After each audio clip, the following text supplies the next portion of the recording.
The most basic of pagan practices is the control of human population to have a perfect balance between man and nature. The goal is to bring the population down to 500 million, which is over a 90% reduction in humanity. Now that we have abandoned everything we've been trained to think prior to this moment, we can start looking at the world for what it is, instead of what people tell us it is. Open your eyes today as if you've never seen the world before, and you will begin to notice that the goal of population reduction is everywhere around us.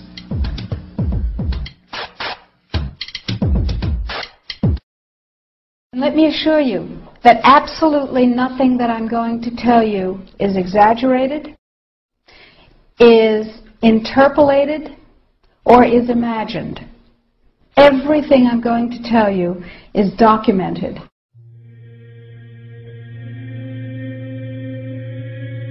He who controls food controls the world.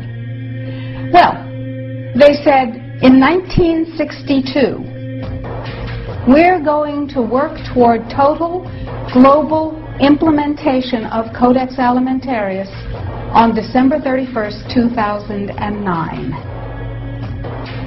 They were sort of guidelines. Now, Codex Alimentarius Commission is administered by the World Health Organization, WHO, and the FAO, the Food and Agriculture Organization. They fund Codex and they run it at the request of the UN. So they're mommy and daddy to Codex Alimentarius. In 1994, Codex, with no notice here in this country whatsoever, declared nutrients, put on your intellectual seatbelts, declared nutrients to be toxins. They're poisons. Under Codex, every dairy cow on the planet must be treated with Monsanto's recombinant bovine growth hormone.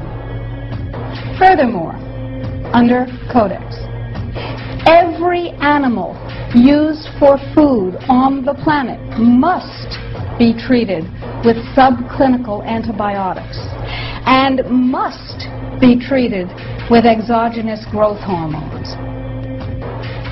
If you do the numbers in the WHO-FAO projections, the epidemiological projections, they estimate, not I, that just the vitamin and mineral guideline alone, when it goes into global implementation on December 31st, 2009, will result in a minimum of 3 billion, that's B, bad, big, billion deaths. 1 billion through simple starvation. Those folks who die are not particularly economically successful from the point of view of the corporations, but the next 2 billion, they will die from the preventable diseases of undernutrition. Who will live? Probably those people who are wealthy enough and powerful enough to have their own pushers of clean food and nutrients. So we need your help, because the United States leadership is what's going to literally save the population of the planet. The UN has put out dozens of public documents where they're calling for an 80% world population reduction. In fact, at the Beijing Women's Conference, the World Conference, back in 1997, the head of the UN Food Program said, "We will use food as a weapon against the people."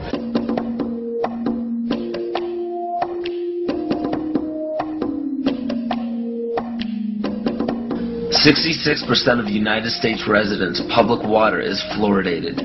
It is known to have tremendous effects on bone cancer, joint problems, bone weakness, lowered estrogen and testosterone levels, and dental fluorosis, which is yellowing of the teeth and pitting in the enamel. Wouldn't it make more sense to enhance public water with vitamins which are meant to be ingested to promote overall health, rather than putting such a toxic chemical in our water with a bogus explanation that it will improve our dental health? We now know that fluoride causes more dental problems than it solves. Something doesn't seem right about this. Do you honestly believe that these companies care deeply enough for the people to spend large amounts of their own money to fluoridate public water when the people already purchase their own toothpaste? But there's a difference between toothpaste and drinking water. We don't ingest toothpaste. If you go to any hardware store and look at any rat poison product, you will only find one ingredient: sodium fluoride. It is the most toxic ionic molecule outside of potassium dichromate. Now Dannon, along with other companies, have begun fluoridating bottled water. It is becoming increasingly difficult to get away from. And the fact that fluoride is also used in many prescription antidepressants shows that it eliminates aggression and motivation in people. Fluoride, to my knowledge as a physician, has absolutely no biological benefit whatsoever. But one of the significant things is that the Russians carried out all sorts of experiments on the people living in the Gulag. One of them, of course, was to fluoridate the water. Why? You fluoridate the water, why people are not as aggressive as they ordinarily would be. In fact, what is the active ingredient in Prozac that is so widely distributed in America today? Well, it's a fluoride compound. And now, we are finding that public water nationwide is showing up with arsenic, lead, cadmium, and thermonium, which is a radioactive form of lead. Cancer, lowered sex drive, birth defects, sedation, and brain defects. Does this not sound like a wonder drug for anyone aiming to control a population? It's quite astonishing, Paul, the degree to which environmentalists have not been educated about fluoride. You know, people have an unconscious trust in their doctor or their dentist, and if you can persuade doctors and dentists that fluoride is safe and good, then you're able to reach the rest of the nation. People believe their doctors and dentists, and that was a way of promoting fluoride for Bernays. Fluoride was killing their cattle, destroying their crops. Fluoride given to rats had produced bone cancer and liver cancer, and that those results had been doctored to make it look as though fluoride hadn't caused as much cancer. The pattern that we saw, it typically is what we see with other neurotoxic agents that are well known to cause a hypoactivity or a memory problem or an IQ problem. When I first presented the results of these studies, one of the individuals sitting and listening to the results, he says, "Do you have any idea what you're saying?" And he says, "You're telling us that we're reducing the IQ of children." And basically I said, yes.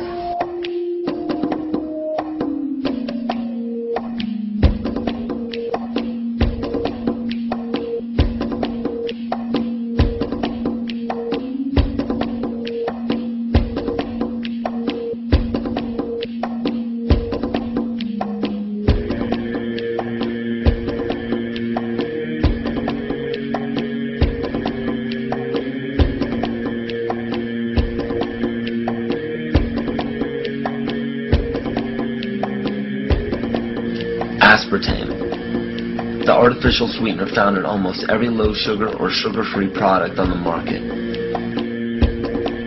First of all, aspartame is made up of three things: methanol, which of course is what produces blindness, aspartic acid, and phenylalanine. These are all poisons. Aspartic acid, of course, produces brain lesions. This was known back in the early 1970s. Methanol produces blindness. Phenylalanine is what you see in the brain, and in high dosage it produces trauma. We're not making this all up. The FDA did publish back in, I think it was the 80s, they did publish the 92 potential side effects of aspartame.